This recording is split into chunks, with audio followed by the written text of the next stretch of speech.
Ako po ang inyong warden, Jail Chief Inspector Lorvina Landagan Abrazado, Warden, Quezon City Jail Female Dormitory. Sinisiguro po ng pamunuan ng BJMP Quezon City Jail Female Dormitory na nasa maayos, ligtas, malusog at mabuting kalagayan ang ating mga female persons deprived of liberty.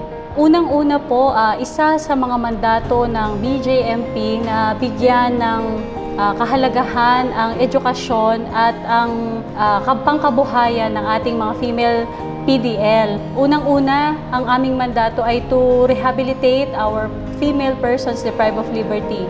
Habang nasa kulungan, tinuturuan natin sila ng iba't ibang uri ng livelihood skills para makapag-gain sila ng knowledge, skills na magagamit nila kahit nakakulong pa lang, kumikita na po sila at nakakatulong na sa kanilang pamilya. Ganon din sa kanilang reintegration sa ating community, meron na po silang armas para harapin ang bagong hamon ng buhay sa kanilang paglaya. Gusto din nating i-promote ang continuing growth sa kanilang intellectual at kanilang livelihood skills para paglaya nila, meron na po silang alam gawin na makapaghanap buhay ng desente at hindi na bumalik sa dati nilang maling gawin.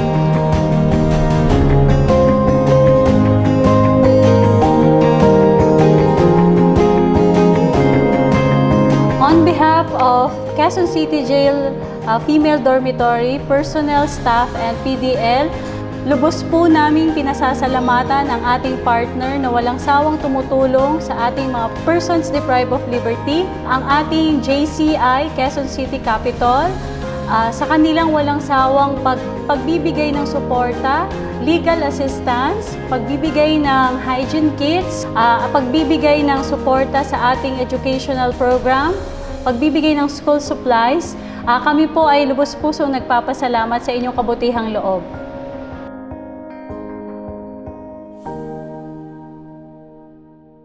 Bilang isang mag-aaral dito sa pansamantalang tahanan, ang naitutulong nito sa akin ay nabibigyan ako ng pag-asa na makamit ang aking pangarap kahit na ako ay isang PDL sa ngayon. At the same time, yung araw na inilalagay ko dito ay hindi ko nararamdaman dahil nagiging produktibo ang bawat araw ko sa pamamagitan ng aking pag-aaral. Ganon din sa pakikisalamuha ko sa aking mga kapwa PDL ay natutulungan ko silang i-share ang knowledge na meron ako at skills na aking natutunan dito rin sa aming pansamantalang tahanan. Sa totoo lang po bilang isang PDL, yung mga bagay na natututunan namin dito na pangkabuhayan, hindi po namin yan siguro pag-aaralan sa labas. Marami po kaming skills training dito katulad ng paggawa ng bayong, paggawa ng basahan, pagluluto, at kung ano-ano pa, paggawa ng mga bags and lids. Sa totoo lang po, bilang isang PDL, yung oras po namin dito ay produktibo talaga. So yung kinikita po namin, yun po yung extra na ipang-sustain talaga namin sa mga pangangailangan talaga namin dito. At bukod pa doon, kapag minsan dinadalaw po kami ng pamilya namin, meron po kaming konting na ibabahagi sa kanila. Especially kapag halimbawa birthday ng anak namin, marami po kaming mga livelihood products na pwedeng bilhin dito para ipangregalo siya.